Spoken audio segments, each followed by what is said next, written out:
அனைத்து நண்பர்களுக்கும் என் அன்பு கலந்த வணக்கங்கள். ஸோ ஆக்சுவலி ரீசெண்டாக பார்த்தீங்க அப்படின்னா டிஎன்யூஎஸ்ஆர்பி தமிழ்நாடு சீருடை பணியாளர் தேர்வாணையம் சார்பாக போலீஸ் கான்ஸ்டபிள் எக்ஸாமுக்கான ஒரு நோட்டிஃபிகேஷன் பார்த்தீங்கன்னா ரீசெண்டாக ரிலீஸ் பண்ணியிருந்தாங்க. உங்கள் எல்லாருக்குமே தெரியும் 3400க்கும் மேற்பட்ட காலி பணியிடங்கள் பார்த்தீங்கன்னா காவல்துறை, சிறைத்துறை மற்றும் பார்த்திங்கன்னா தீயணைப்புத்துறை அப்படின்னு பார்த்திங்கன்னா 3 துறைகளாக பார்த்திங்கன்னா வேக்கன்சியை பிரித்து பார்த்திங்கன்னா உங்களுக்கு கொடுத்துருந்தாங்க. பேக்லாக் வேக்கன்சியோட உங்களுக்கு என்ன பண்ணியிருந்தாங்க அப்படின்னா அந்த நோட்டிஃபிகேஷனை கொடுத்துருந்தாங்க. ஸோ நிறைய பேர் பார்த்திங்கன்னா போலீஸ் கான்ஸ்டபிள் தானே சார், இதுக்கு ஏன் போய் உட்காந்து படிச்சுக்கிட்டு அப்படின்னு சொல்லி ஒரு என்ன சொல்லுவீங்க அப்படின்னா ஒரு அசால்ட் மைண்ட் செட்டில் இருப்பீங்க. ஆக்சுவலி ஒரு முக்கியமான ஒரு பழமொழி நம்மளுடைய காம்படிட்டிவ் ஃபீல்டில் இருக்குது. அது என்னென்னு கேட்டிங்கன்னா, காற்றுள்ள போதே தூற்றிக்கொள் அப்படின்னு சொல்லுவாங்க. வாய்ப்பு கிடைக்கும் போதே அதை பயன்படுத்திக்க. ஸோ இப்போ உங்களுக்கான வாய்ப்பு தான் பார்த்திங்கன்னா அந்த காவல்துறையில் சேர்றதுக்கான ஒரு வாய்ப்பு. ஸோ இதுக்கு இந்த வீடியோக்குள்ளே நம்ம போகிறதுக்கு முன்னால் ஒரு சின்ன கதையோடு நம்ம என்ன பண்ணலாம்னு கேட்டிங்கன்னா அந்த வீடியோவை கொண்டு போகலான்னு ஆசைப்பட்றேன். ஆக்சுவலி ஒரு 2 நண்பர்கள் என்ன ஆகிறாங்க அப்படின்னு கேட்டிங்கன்னா ஒரு ஏரிக்கு போய் மீன் பிடிக்க போகிறாங்க. அதில் முதல் நண்பர் என்ன பண்ணுறாரு அப்படின்னா தூண்டில் போடுறாரு. தூண்டில் போட்ட கொஞ்ச நேரத்தில் என்ன ஆகுதுன்னு கேட்டிங்கன்னா மீன் மாட்டுது. ஸோ ஒரு சின்ன மீன் அதை தூக்கி என்ன பண்ணிடுறாரு அப்படின்னா படகுல போட்டுக்கிறாரு. அகைன் மறுபடியும் என்ன பண்ணுறாரு, தூண்டில் போடுறாரு. மறுபடியும் என்ன ஆகுதுன்னு கேட்டிங்கன்னா முதல் நண்பருக்கே மீண்டும் ஒரு சிறிய மீன் மாட்டுது. அதையும் என்ன பண்ணிடுறாரு அப்படின்னா எடுத்து படகுல போட்டுறாரு. 3வது டைம் தூண்டில் போடுறாரு. 3வது டைமே பார்த்திங்கன்னா முதல் நண்பருக்கே பார்த்திங்கன்னா சின்ன ஒரு மீன் மாட்டுது. அப்போ 2வது நண்பருக்கு என்னன்னு கேட்டிங்கன்னா ஒரு ஃப்ரஸ்ட்ரேஷன் ஆயிடுச்சு. என்னப்பா நம்மளும் தூண்டியில் போட்டுட்ருக்க, நமக்கு ஒரு மீனுமே மாட்ட மாட்டேங்குது அப்படின்னு சொல்லி என்ன இதுன்னு கேட்டிங்கன்னா ஒரு இதிலே சரி கிடைச்சா கிடைக்குதுன்னு சொல்லிட்டு என்ன பண்ணுறாரு அப்படின்னா ஒரு அவர் போட்டிருந்த தூண்டில அவர் நண்பர் இருக்கிற சைடுக்கு என்ன பண்ணுறாரு அப்படின்னா மாற்றி போடுறாரு. போடும்போது பார்த்திங்கன்னா ஒரு பெரிய மீன் பார்த்திங்கன்னா கிடைக்குது அவருக்கு. ஸோ என்னாவது அந்த மீனை படகுல எடுக்கிறாரு. எடுத்து என்ன பண்ணுறாரு அப்படின்னா அந்த மீனில் இருக்கக்கூடிய வாயில் இருக்கக்கூடிய அந்த தூண்டில் எடுத்துகிட்டு அந்த மீனை மறுபடியும் என்ன பண்ணிடுறாரு அப்படின்னா ஏரிக்குள்ளே போட்டுறாரு. அப்போ முதல் நண்பருக்கு ஒரு பெரிய சந்தேகம். இவ்வளோ நேரம் பார்த்திங்கன்னா அவருக்கு மீன் கிடைக்கல.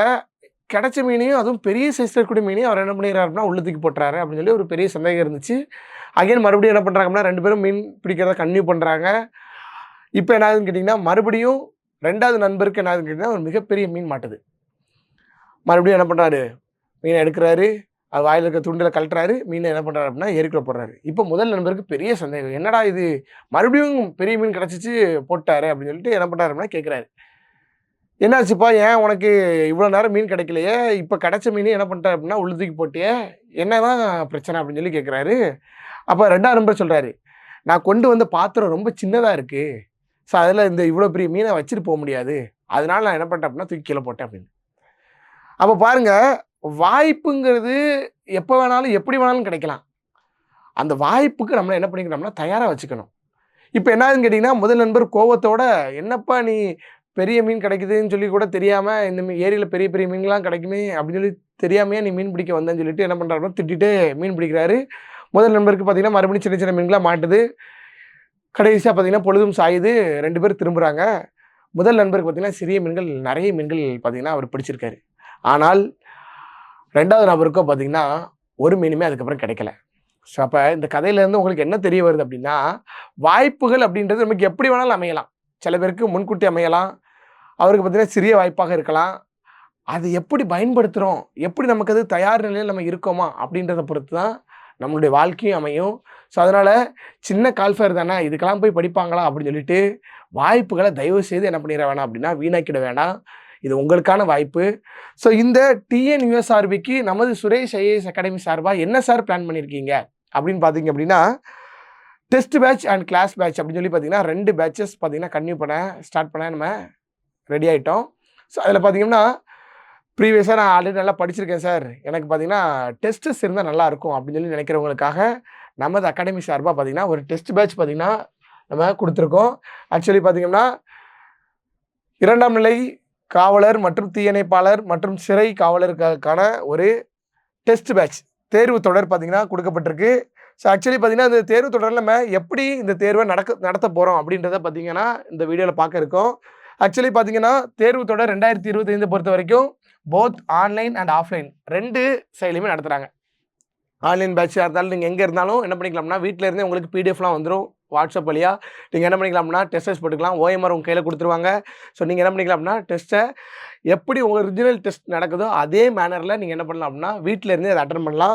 இல்ல சார் அகாடமிக் வந்து நான் போட்டா எனக்கு நல்லா இருக்கும் அப்படின்னா அகாடமிலையும் ஆஃப்லைன் மோட் பார்த்தீங்கன்னா அவைலபிளா இருக்கு. நீங்க யூஸ் பண்ணிக்கலாம்.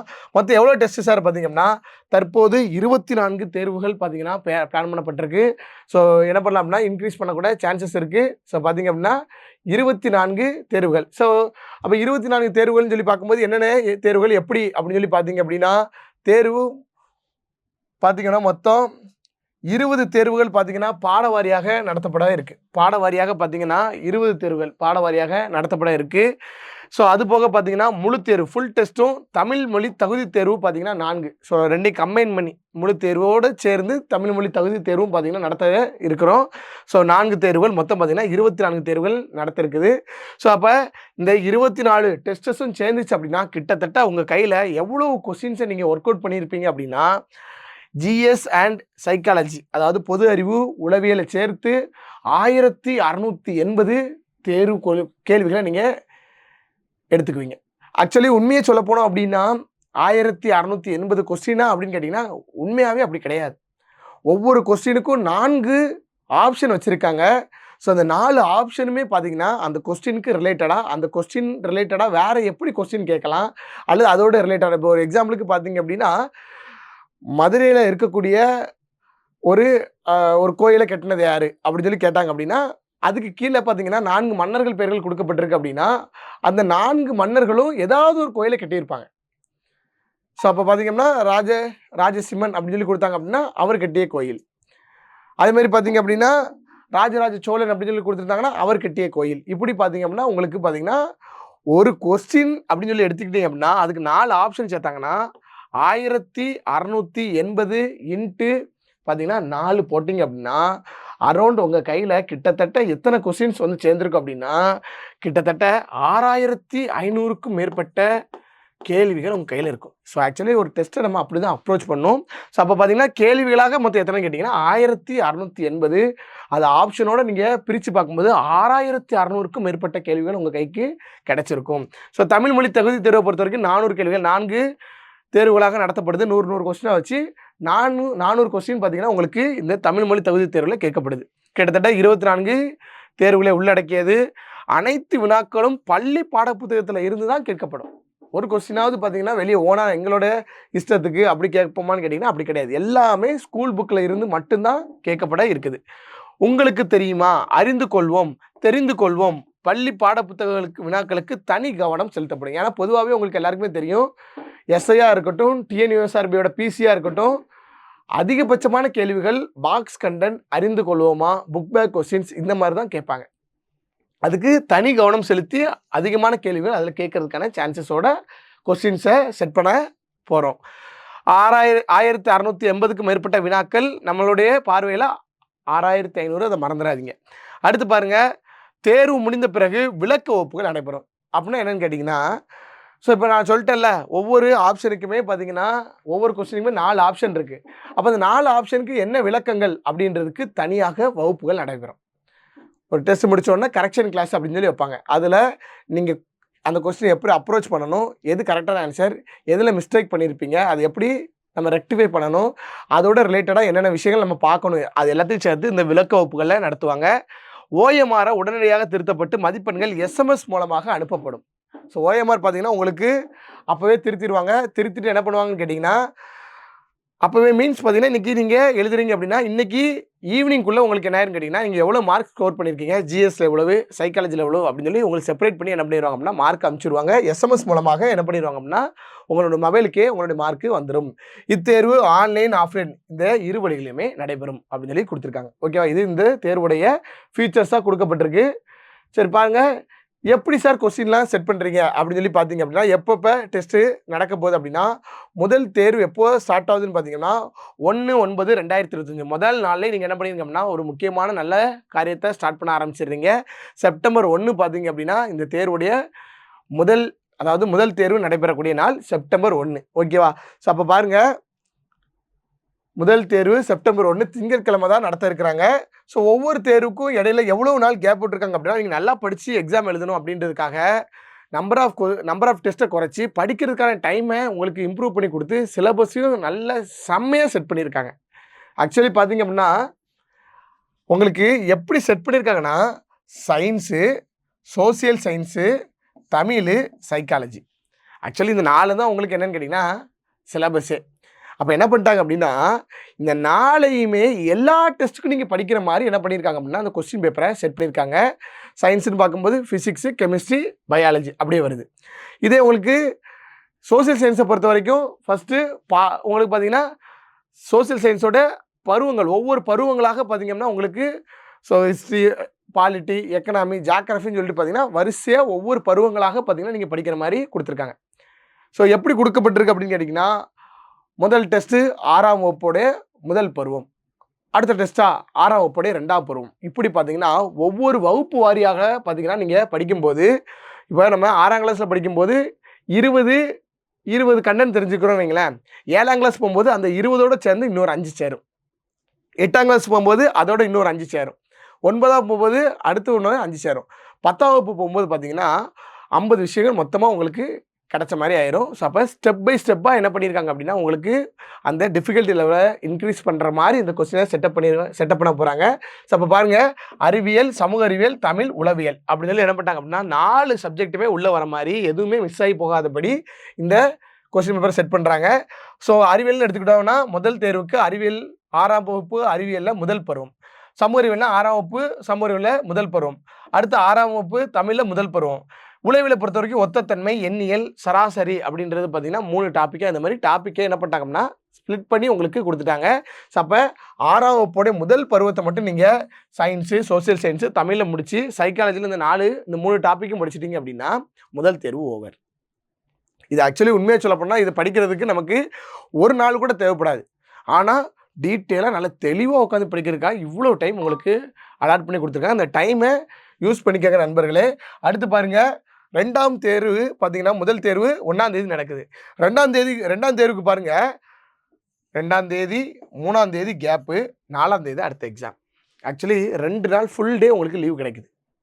1ஆம் தேதி நீங்கள் சாயங்காலம் டெஸ்ட் போட்ட டயர்லையோ அல்லது டெஸ்ட் போட்டில் வருத்தத்துலையோ மார்க் ஒழுங்காக வரலன்ற வருத்தத்துலையோ நீங்கள் வருத்தப்பட்டு உட்கார்ந்தா கூட 2ஆம் தேதி 3ஆம் தேதி உங்கள் கையில் இருக்குது. 4ஆம் தேதி தான் காலையில் தான் நீங்கள் என்ன பண்ண போகிறீங்க எக்ஸாமுக்கு வர போகிறீங்க. அப்போ கிட்டத்தட்ட 2.5 நாள் உங்கள் கையில் இருக்குது. அப்போ இந்த 2.5 நாள் என்ன பண்ணிக்கணும்னா ரொம்ப பெர்ஃபெக்டாக யூஸ் பண்ணணும். பாருங்கள் 2ஆம் தேர்வு எடுத்துக்கிட்டிங்க அப்படின்னா 6ஆம் வகுப்பு அறிவியலில் 2வது பருவம், 6ஆம் வகுப்பு சமூக அறிவியலில் 2ஆம் பருவம், தமிழில் 2வது பருவம். அடுத்து பார்த்தீங்கன்னா வகைப்படுத்தல், சுருக்குதல், படங்கள் தொடர்பான கணக்குகள் இதெல்லாம் பார்த்தீங்கன்னா 2ஆம் தேர்வு. அப்போ கிட்டத்தட்ட பார்த்தீங்கன்னா ஒவ்வொரு தேர்வுக்கும் 2.5 நாள் கேப். அடுத்து பாருங்கள் 5, 6 கேப்பு, 7ஆம் தேதி அடுத்த எக்ஸாம். இப்படி பார்த்தீங்கன்னா 3 நாளுக்கு ஒரே ஒரு தேர்வு தான். இன்னும் உங்களுக்கு சொல்ல போனோம்னா வாரத்துக்கு 2 தேர்வுகள் தான். உங்களுக்கு அப்படி தான் என்ன பண்ணியிருக்காங்கன்னா இந்த கொஸ்டின் பேப்பரை செட் பண்ணியிருக்காங்க. ஸோ அப்போ பார்த்தீங்க அப்படின்னா அடுத்து 3ஆம் தேர்வுனா 6ஆம் வகுப்பு 3ஆம் பருவம், 6ஆம் வகுப்போட 3ஆம் பருவம் அறிவியல், 3ஆம் பருவம் சமூக அறிவியல், 3ஆம் பருவம் பார்த்தீங்கன்னா தமிழ். இப்படி என்ன பண்ணிட்டாங்க அப்படின்னா சொல்லி முடிச்சுட்டாங்க. சரி 4வது தேர்வு சார் இப்போ 6ஆம் வகுப்போட முதல் பருவம், 2ஆம் பருவம், 3ஆம் பருவம் முடிச்சாச்சு. 4வது தேர்வு எப்படி சார் 7ஆம் கிளாஸ் போயிருவீங்களா அப்படின்னா அதுக்கு தான் உங்களுக்கு என்ன பண்ணியிருக்காங்க அப்படின்னா பாருங்கள் 4வது தேர்வு ரொம்ப சிறப்பாக அமைக்கப்பட்டிருக்கு. பாருங்கள் 6ஆம் வகுப்போட அறிவியல் மற்றும் சமூக அறிவியலில் box content, book back content plus நீங்கள் அந்த முதல் 3 பருவம் படிச்சிருக்கீங்கல்ல அந்த 3 பருவத்தையுமே என்ன பண்ணுறாங்க அப்படின்னா ரிவைஸ் பண்ணி மொத்தமாக ஒரு டெஸ்ட். சொல்ல போனோம் அப்படின்னா 6ஆம் கிளாஸை அப்படியே ஃபுல் ரிவைஸ் பண்ணுறீங்க. உங்களுக்கு அறிவியல், சமூக அறிவியல் மற்றும் ரிவிஷன். ஸோ அதே மாதிரி 6ஆம் கிளாஸ் தமிழ் ஃபுல் ரிவிஷன். உளவியலை பொறுத்த வரைக்கும் முதல் 3 டெஸ்ட்டுக்கு நீங்கள் என்ன போட்டிங்களோ அதை அப்படியே ஃபுல் ரிவிஷன். அப்போ பாருங்கள் 4 தேர்வுகள் பார்த்தீங்கன்னா 6ஆம் வகுப்பில் மட்டும் நடத்தப்படுது. முதல் பருவம், 2வது பருவம், 3வது பருவம்னு சொல்லி 3 தேர்வுகள் நடத்தப்பட்டு அந்த 3ஐயும் ஃபுல் ரிவைஸ் பண்ணி பார்த்தீங்கன்னா உங்களுக்கு 4ஆம் தேர்வு. ஸோ அப்போ உங்களுக்கு இந்த டெஸ்ட் பேட்ச் பக்காவாக உங்களுக்கு என்ன பண்ணியிருக்காங்க அப்படின்னா டிசைன் பண்ணியிருக்காங்க. அடுத்து பார்த்தீங்கன்னா அதே மாதிரியே உங்களுக்கு 7ஆம் வகுப்பு அடுத்து 5ஆம் டெஸ்ட்டில் ஆரம்பிக்கிறாங்க. முதல் பருவம், 2வது பருவம், அடுத்து 3வது பருவம். அது முடிஞ்சா அதோடு சேர்ந்து என்ன பண்ணிட்டாங்க அப்படின்னு கேட்டிங்கன்னா உங்களுக்கு 7ஆம் வகுப்பு ரிவிஷன். இது எல்லாத்தையும் விட இன்னொரு விஷயம் என்னென்னு கேட்டிங்கன்னா உங்களுக்கு ஜிஎஸ்சில் கரண்ட் அஃபேர்ஸ் அப்படின்னு சொல்லி ஒன்று கேட்பாங்க. அப்போ எப்படி சார் இந்த கரண்ட் அஃபேர்ஸை படிக்கிறது அப்படின்னா கரண்ட் அஃபேர்ஸ்க்கு இம்பார்ட்டன்ஸ் கொடுத்து எப்போலாம் நீங்கள் ரிவிஷன் டெஸ்ட் அட்டன் பண்ணுறீங்களோ அப்போ என்ன ஆகுதுன்னு கேட்டிங்கன்னா உங்களுக்கு 2 மாதங்களுக்கு மட்டும் என்ன பண்ணுவாங்கன்னு கேட்டிங்கன்னா உங்களுக்கு கரண்ட் அஃபேர்ஸ் தேர்வோடு சேர்ந்து இன்க்ளூட் ஆகுது. 4வது டெஸ்ட்டாக உங்களுக்கு பார்த்தீங்கன்னா ரிவிஷன் ப்ளஸ் பார்த்தீங்கன்னா கரண்ட் அஃபேர்ஸ் அப்படின்றது பார்த்தீங்கன்னா 4வது டெஸ்ட்டோட சேர்ந்து ஆட் ஆகுது. அது மாதிரி 8வது டெஸ்ட்டா அதே மாதிரியே. இப்படி என்ன பண்ணுறாங்க அப்படின்னு கேட்டிங்கன்னா 20 டெஸ்ட்டுமே பார்த்தீங்கன்னா 6ஆம் கிளாஸ்க்கு 4 டெஸ்ட்டு, 7ஆம் கிளாஸ்க்கு 4 டெஸ்ட்டு, 8ஆம் கிளாஸ் பாருங்கள், 8ஆம் கிளாஸ்க்கு நமக்கு 4 டெஸ்ட்டு, அதோட சேர்ந்து கரண்ட் அஃபேர்ஸு. அடுத்து 9ஆம் வகுப்பு பாருங்கள் 4 டெஸ்ட்டு, அதோட சேர்ந்து 9ஆம் வகுப்பு ஃபுல் ரிவிஷனு. அடுத்து 10ஆம் வகுப்பு. இப்படி ஒவ்வொரு வகுப்புகளுக்கும் பார்த்தீங்கன்னா 4 தேர்வுகள் பார்த்தீங்கன்னா உங்களுக்கு கொடுக்கப்பட்டிருக்கு. பருவங்களாகவும் பாடங்கள் வாரியாகவும் பிரித்து பிரித்து பார்த்தீங்க அப்படின்னா இந்த கொஸ்டினை செட்டப் பண்ணியிருக்காங்க. ஸோ இது முடிச்சிட்டிங்களா? ஸோ இப்போ இந்த 20 டெஸ்ட் முடிஞ்சதுக்கப்புறம் 21வது டெஸ்ட்டில் இருந்து 24வது டெஸ்ட் வரைக்கும் 4 தேர்வுகள் உங்களுக்கு முழு தேர்வாக நடத்த போகிறாங்க. நீங்கள் இது வரைக்கும் 5 ரிவிஷன் டெஸ்ட் அட்டன் பண்ணி முடிச்சிட்டீங்க. இப்போ மொத்தத்தையும் சேர்ந்து 4 டைம் ரிவைஸ் பண்ணி ஃபுல் டெஸ்ட் அட்டன் பண்ண போகிறீங்க. Full test plus Tamil eligibility, full test Tamil eligibility, full test Tamil eligibility. இப்படி பார்த்தீங்கன்னா உங்களுக்கு வினாக்கள் பார்த்தீங்கன்னா செட்டப் பண்ணி பார்த்தீங்கன்னா எப்படி நீங்கள் ஒரிஜினல் தேர்வு எத்தனை கொஸ்டின்களோடு உங்களுக்கு நடத்தப்படுமோ சேம் அதே பேட்டர்னில் அதே மாடலில் உங்களுக்கு என்ன ஆகுதுன்னு பார்த்தீங்கன்னா அந்த கொஸ்டினை செட்டப் பண்ணி தேர்வு நடத்த இருக்கிறாங்க. ஸோ அப்போ இந்த டெஸ்ட் பேட்சுன்னு சொல்லி பார்க்கும்போது பார்த்தீங்கன்னா முக்கியமான ஒரு விஷயம் என்னன்னு கேட்டிங்கன்னா டெஸ்ட்டு நீங்கள் எந்த அளவுக்கு போடுறீங்களோ அதில் தான் நீங்கள் யார் எந்த லெவலில் இருக்கீங்கன்ற உங்களுக்கு முதல்ல தெரியும். 2வது பார்த்தீங்கன்னா நம்ம பண்ணக்கூடிய மிஸ்டேக்கை நம்மளால் ஃபைண்ட் அவுட் பண்ணி நெக்ஸ்ட்டு டைம் அந்த மிஸ்டேக்கை நம்மளால் பண்ண முடியாமல் நம்மளை வந்து பண்ண விடாமல் தடுக்கிறதுக்கான ஒரு சொல்யூஷனாகவும் இந்த டெஸ்ட் இருக்கும். ஸோ அதனால் test batch number of questions work out பண்ணுறது மட்டும் எப்போவுமே தயங்கிடக்கூடாது. நிறைய ஒர்க் அவுட் பண்ணுங்கள், நிறைய டெஸ்ட்டு போடுங்க. ஒவ்வொரு டெஸ்ட்டும் போட என்னன்னு கேட்டிங்கன்னா ரிவிஷன் பண்ணிட்டே இருக்கணும். ஸோ மாணவர்களை பொறுத்த வரைக்கும் தற்போது மாணவர்களுடைய மனநிலை பார்த்திங்கன்னா பல்வேறு இடங்களில் அவங்களுடைய மனம் சிதறிட்டு இருக்குது. இது இப்போ ரீசெண்டாக பார்த்திங்கன்னா நிறைய பேர் நான் பார்க்கும்போதே அது தெரியுது. ஆக்சுவலி பார்த்திங்கன்னா எந்த மாதிரி சொல்கிறேன் அப்படின்னா ஒரு தேர்வுகளை முழுமையாக நீங்கள் அட்டன் பண்ணுறதில்ல. ஒரு 5 டெஸ்ட் வரீங்க, 6வது டெஸ்ட் பார்த்திங்கன்னா வரமாட்டீங்க. அப்படி இருக்கக்கூடாது. என்னன்னு கேட்டிங்கன்னா 24 தேர்வுகளும் பார்த்தீங்கன்னா உங்களுக்கு எப்படி நடத்துகிறாங்க அப்படின்னு கேட்டிங்கன்னா பள்ளி புத்தகங்கள் அடிப்படையில் நடத்துகிறாங்க. ஓனாக எதுவுமே நடத்தப்படலை. அப்போ அந்த பள்ளி புத்தகங்கள் தான் உங்களுக்கு கொஸ்டின் அப்படின்னு சொல்கிறப்ப ஒரு டெஸ்ட் பேட்சை நீங்கள் போட்டிங்கன்னா அந்த டெஸ்ட் பேட்சை முழுமையாக முடிக்கணும். அப்போ தான் அந்த பள்ளி பாட புத்தகங்கள் எல்லாமே முழுசாக கம்ப்ளீட் ஆகும். நீங்கள் இங்கே ஒரு 5 டெஸ்ட்டு, அப்புறம் வெளியே போய் ஒரு 5 டெஸ்ட்டு, அதுக்கப்புறம் ஆன்லைன்லேருந்து பார்த்து ஒரு 5 டெஸ்ட்டு, இப்படி நீங்கள் சதறி போனீங்க அப்படின்னா உங்களால் ஒரே ஷெடியூலில் ஃபாலோ பண்ணி டெஸ்ட்டஸை ஒழுங்காக போட்டு முடிக்க முடியாது. ஒரே டெஸ்ட் பேட்சை முழுமையாக மன உறுதியோடு அட்டன் பண்ணிங்க அப்படின்னா கம்பல்சரியாக ஒரு போஸ்டிங் உங்களுக்கு உறுதி.